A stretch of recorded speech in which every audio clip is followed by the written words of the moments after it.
What is up, guys? Dreadgnome here, and today we're playing Paragon, and as you can tell from the title of this video, this is going to be a very different video from what I usually do. But you know what, with the release of the open beta, which is being today, by the time you're seeing this, it's going to be 2 days in the past. So, well, what I have to say is, the game is sort of new, and a lot of people coming into it probably won't know what the hell they're doing. It's probably going to be their first MOBA. It was my first MOBA, and just saying, it's just, why not get some good advice from someone who's sort of new at the game, you know? Makes it a bit more easier for anyone who's out there who wants to try and get into the game, but doesn't want to be so confused and over processing everything, because the game can be very confusing if you don't have any sort of information going into it. So here is what I believe any newbie or new person in this game should know before entering it.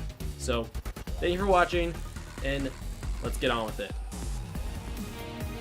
Okay, so the first thing I want to show you guys is the variety of characters that Paragon has to offer. It's not a lot compared to other MOBAs such as Smite, but it does have a good amount for being a new game that's almost an open beta from the time of this recording. And they're pretty much putting in new characters every 3 weeks or so, and the latest one being the Fae down there.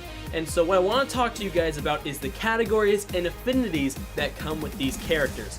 Now, there are 3 categories of heroes. There are people like Greystone, who is a fighter, and Kalari, Rictor, Rampage, and Grux. A lot others, but what fighters do is there is 2 ways of playstyle for them.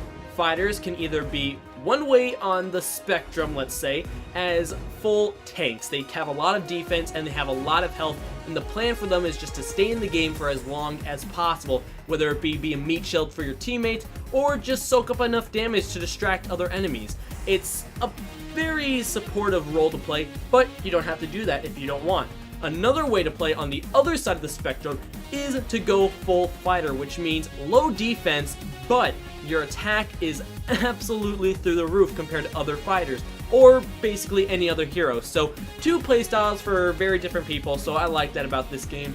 And also moving on, we have casters. Now, what casters are is they are ranged heroes that use, let's just say, magic, because they're characters and casters and all that. They have magic that they use to attack from a distance. Now, their basic attack, which is just the regular attack that they use, is very weak compared to their abilities. When using their abilities, it costs mana, and so you gotta be careful with how you use it and when you use it. But compared to every other hero, casters definitely have an advantage when it comes to ability power. So if you're not much of a guy that likes to go into a battle and just try and destroy everybody, and you want to lay back and be support, caster is definitely for you. Not all casters, of course, have to be back and play support like Iggy and Scorch or Gideon or Gadget. You can actually go up and fight, but you gotta pick your cards right with this game, because you can actually create your own decks, which can either help you upgrade your character in attack, fire rate, or health. Now, last category here is Rangers. Now, Rangers are also long range, but the difference between Rangers like Murdoch and Iggy and Scorch over here, Rangers have, as you can clearly see on the stats, much higher basic attack. But their ability power, on the other hand, is comparably and significantly low. But that's the trade-off. If you want someone with more ability power, then you use a caster. But if you want someone with a bit more basic attack, then you pick a Ranger. Now, moving on from that, as you can see under each and every single one of their characters' names, they get the category of the character that they're in, but they also give either 1 or 2 affinities underneath them. So moving on to right over here to cards, it'll show you what they are. We have Order, Intellect, Corruption, Fury, and Growth. Each character has their own affinity that they're grouped into, or 2 if they're lucky enough. And Universal isn't its own affinity, but more of a card that can be used for any person. So to explain what that means is, for example, this card is an Order card, and I would be able to equip this to anybody that is an Order in affinity. And if I were to use this with someone like, let's say, where is he? Let's say we use it with Howitzer. We can't equip it to Howitzer because his affinities are Fury and Intellect, so we can't do that.